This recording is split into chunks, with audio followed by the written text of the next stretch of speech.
বিসমিল্লাহির রহমানির রহিম। আসসালামু আলাইকুম everyone, welcome to Jewel channel.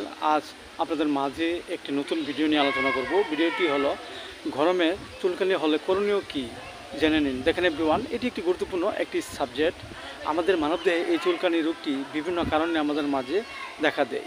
চুলকানি একটি চর্মরোগ। এই রোগ আমাদের মানবদেহে বিভিন্ন কারণে হয়ে থাকে। এর মধ্যে কিছু উল্লেখযোগ্য কারণ হলো আমাদের অনেক সময় রক্তের মাঝে যদি অনেক সময় দেখা যাচ্ছে যে ত্রুটি থাকে, কিংবা অত্যধিক পরিমাণে আমাদের মাঝে যদি ঠান্ডা লাগে, কিংবা অত্যধিক ধুলাবালু যদি এফেক্ট করে, এর ফলে অনেক সময় আমাদের মাঝে এই চুলকানি রোগটি সৃষ্টি হতে পারে।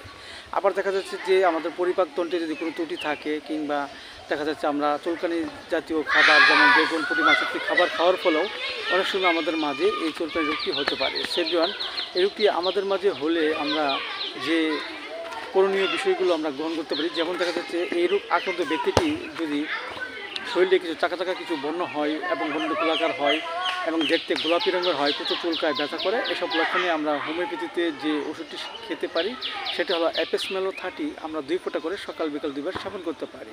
এবং দেখা যাচ্ছে যে এই রোগ আক্রান্ত ব্যক্তিটির যদি পূর্বে চুলকানি রোগটি হয়েছে কিন্তু বর্তমান নাই, কিন্তু কিছুদিন পর আবার আমাদের মাঝে এই চুলকানি রোগটি দেখা দিয়েছে, প্রচুর চুলকায়, ব্যথা করে, এসব লক্ষণে আমরা যে ওষুধটি খেতে পারি সেটা হলো হাইড্রেসিস 30। আমরা 2 ফোঁটা করে সকাল বিকাল 2 বার সেবন করতে পারি।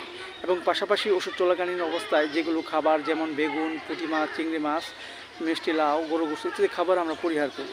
এতে করে আমাদের মাঝে যে চুলকানি হওয়ার যে প্রবণতা সেটা অনেক অংশে কমে যাবে এবং আমাদের মাঝে সুস্থতা ফিরে আসবে। সেভরিওয়ান, আমার এই সাজেশগুলো কথাগুলো আপনারা লক্ষণ অনুযায়ী নিকটস্থ কোনো হোমিও ফার্মেসি থেকে খাবেন। অনেকে খেয়ে সুস্থ হচ্ছে, ইনশাল্লাহ আপনিও সুস্থ হবেন। এবং আমার এই ভিডিওটি ভালো লাগলে অবশ্যই আপনারা লাইক দিবেন, সাবস্ক্রাইব করবেন এবং আমার এই ভিডিওটি সবাই শেয়ার করে দিবেন। এবং পাশাপাশি আপনারা কমেন্টস করে জানাতে পারেন আমার এই ভিডিওটি কেমন লেগেছে। সবাই ভালো থাকেন। Thank you so much.